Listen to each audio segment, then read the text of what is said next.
السلام البنات، مرحبا بكم في فيديو جديد. اليوم ان شاء الله غنديروا واحد لاصيغ، يعني حلاوه اللي زوينه بزاف وطبيعيه، وما غنحتاجوش ليها يعني مكونات بزاف. غنحتاجو غير كاس ديال العنبه ديال سنيده بحال هكا، وربع كاس ديال الحامض، وربع كاس ديال الماء. غنديروا هادشي كله فوق في شي كاسرون هكا تكون شويه ثقيله، وغنديروا فوق العافيه. هنايا الحامض عندي شويه زايد على ربع، غنخليه شويه ما نديروش يعني كامل حيت زايد عندي هنا شويه.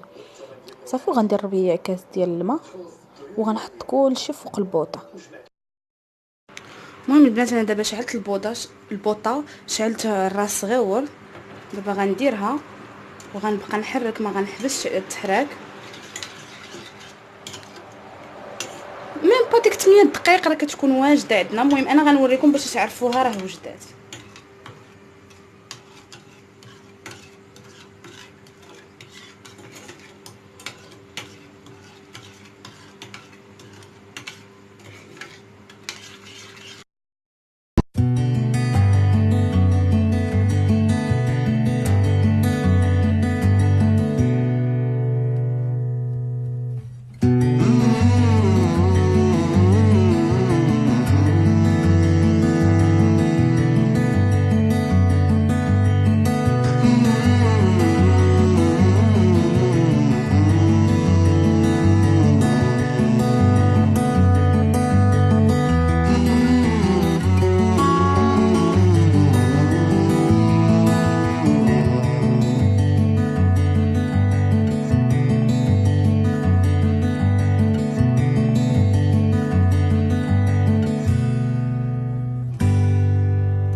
شوفي شي طويصه ولا شي جبانيه بحال هكا تكون يعني الفم ديالها كبير، باش منين تكرم ليكم من زعما تشد فراسها تقدروا تحيدوها من الزليفه.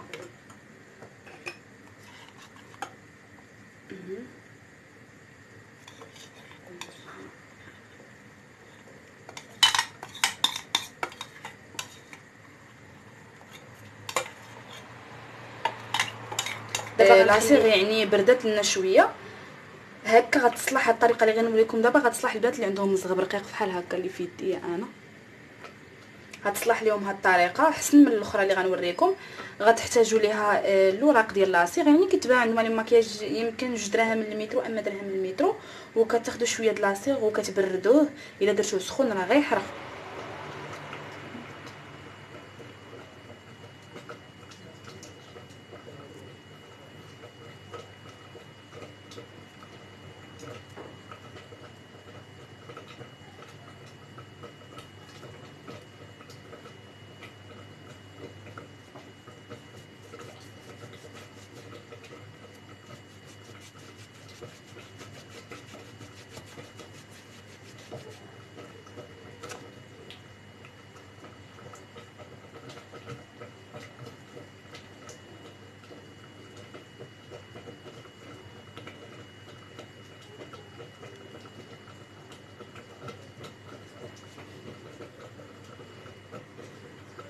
وبالنسبه للطريقه الثانيه هذه كتصلح يعني للشعر اللي كيكون شويه غليظ،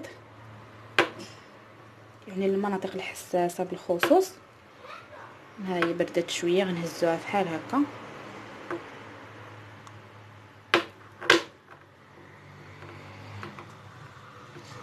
نهزوها بحال هكا وغنبقاو نخدموها بيدينا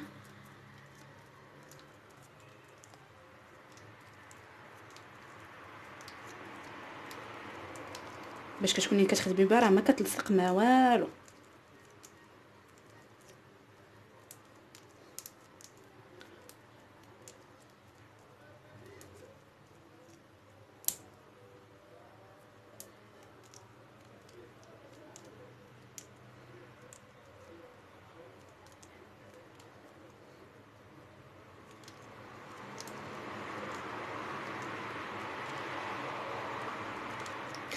تبقاي تخدمي فيها حتى كترخف،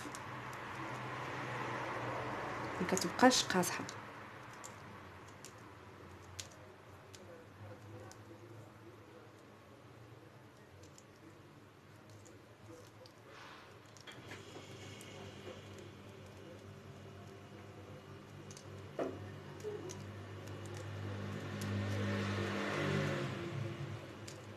وحتى اللون ديالها كيتبدل. ها نتوما كانت قهويه، ها كي ولات، ومازال فين غتفتح.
شتي كتولي دايره بحال المسكه.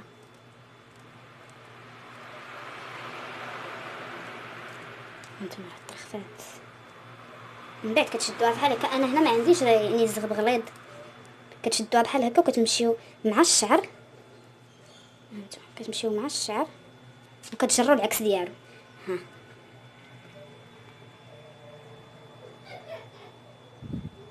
ما عرفتش واش ها نتوما شتي كتمشي مع الشعر وكتحيدي في العكس ديالو، وتعاودي ديري هكا وتعاودي نفس العمليه، كتمشي في العكس ديالها.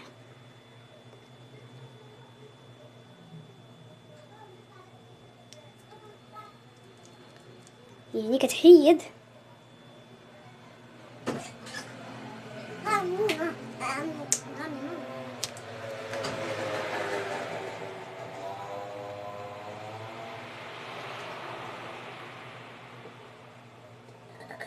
وحشاكم البنات اذا كانت شي وحده كتعيف.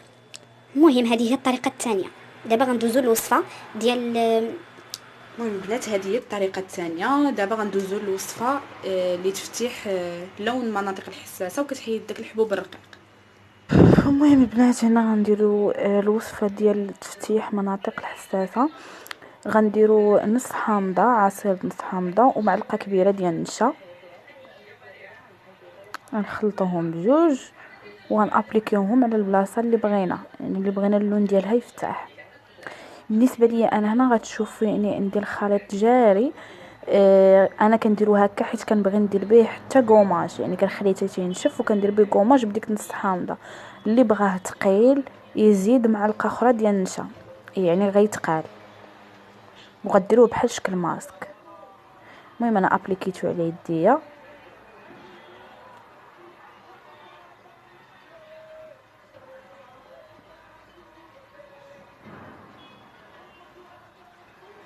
وغنخليه حتى ينشف، من بعد غنقشرو بنص حامضه. نحاولوا نتبعوها باش تعطينا نتيجه زوينه، ونديروها 2 مرات في السيمانه.